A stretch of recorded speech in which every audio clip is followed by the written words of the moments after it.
Hello everybody, Bandit Brains here and welcome back to another Valheim video. This is my building a mountain castle series and I hope you're ready for a lot of progress because we got a lot of things done today. After last episode, I found myself walking up and down the street trying to figure out what it was I wanted to build next. I felt like I was ready to do something big and then I realized, why don't I just start the castle? Why don't I just make the basic structure of the castle and then I'll be able to start planning where things will fit in around it. So that's exactly what I did. I decided that I wanted the castle in a much more raised position so that it was overlooking the whole of this little town that we've got going on.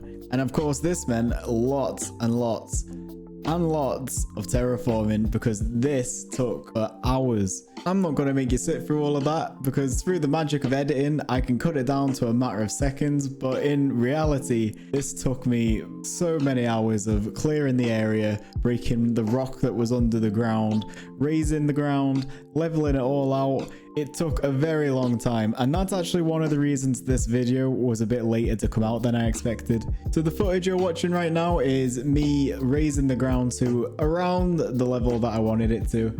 I first did a massive outline of the area that I wanted, getting it up to that height, and then I filled the middle in. It was the filling of the middle that took the longest and I actually didn't record a lot of it. I got mind-numbingly bored.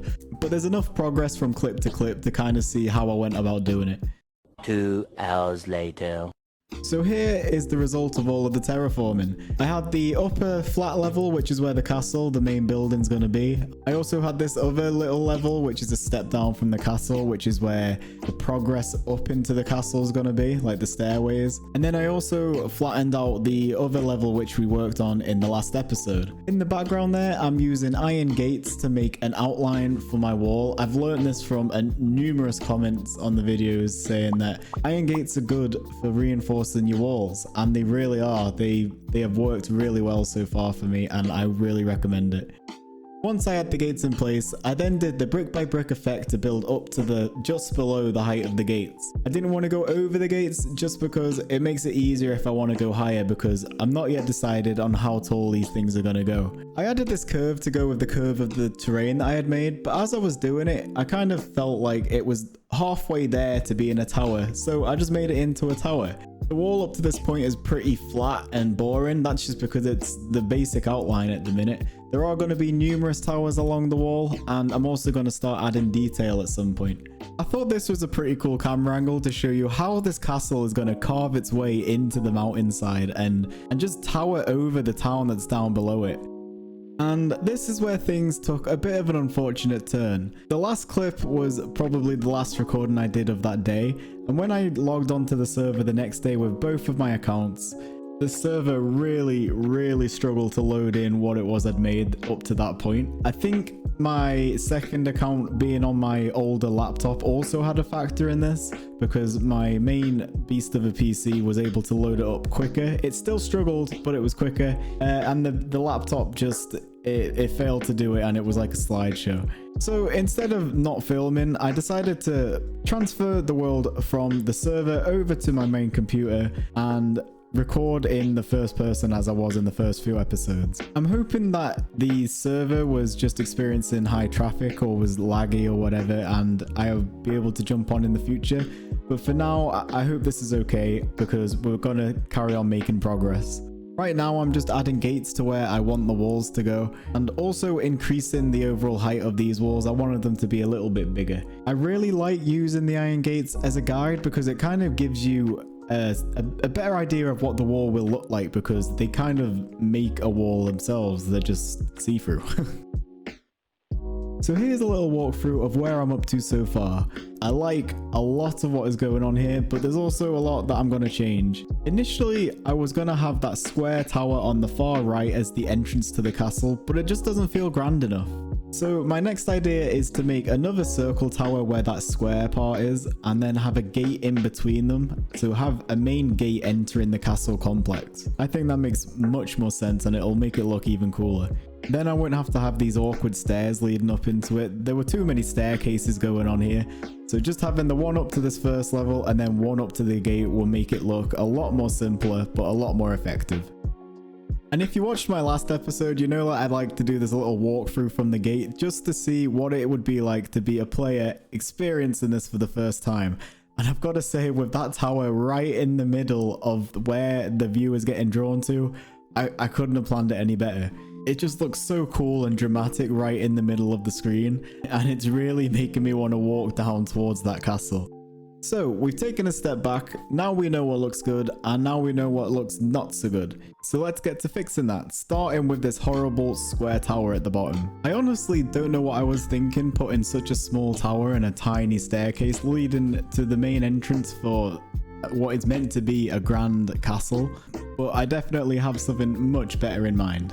I basically just tidied up the edge of the wall here to give it a straight edge to make it as though that tower never existed, and now we can erase it from our memory. I then got to building another round tower, and it's kind of made me laugh just thinking back to when I was saying in episode 1 that I'm going to stick to square towers because circle towers are too hard, and all I seem to have done so far is build circular towers everywhere. But I am enjoying the look. It's making the build look really, really cool. Skipping a little bit ahead here to save you watching me lay down every single brick. Here's the second tower finished, and I think without me even saying, you can already see where the gate is gonna fit. I already really like how this feels. It's kind of a very grand sort of build up towards the castle, and it's exactly the feel that I was going for. So now all I have to do is carve out the shape of the gate. This took a little bit more time and effort than I expected. I was just trying to make sure that none of the support was gonna fail when I removed the gates, and I also wanted to make sure that I got the shape of the gate right. This time I actually opted to use the archway pieces to give it a little bit more of a curve as opposed to the very rigid sort of arch that we built at the front gate. And finally, I decided to go for an open gate look by using wooden walls about a third down from the top of the gate to look like a gate had been pulled up and left open. Then, as a finishing touch, I used wooden beams to kind of make the bottom of the gate more obvious, and then vertical wooden beams to make it look like the gate was more sturdy. And that was it. The very basic start to the gate was finished. So what do you think? I think it looks pretty good. And then you should know by now that no bit of progress is finished without a walkthrough down the main road from the gate. And not much has changed from the last one. There's a different profile there from the circular tower, but it's looking good. Oh, and I should quickly mention that I actually altered this opening area here. I had a comment from a guy called Roy Grigor, I think. I'll put his name up here. And he mentioned that he thought the road or the buildings were a bit too close because he likes to imagine 2 to 4 horses passing through the main road, and I do see where he's coming from. Although I don't think the buildings are too close, I think this fence here made it way too claustrophobic for the road.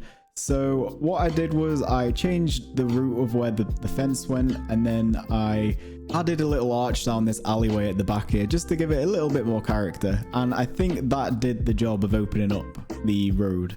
So Roy, thank you for your comment, I appreciate it, and for everyone else, I hope you like the changes that I made. Just before I wrap up the video, I wanted to ask you guys a quick question. If I was to start using a colored banner to kind of represent the kingdom, the castle, whatever, what color would it be?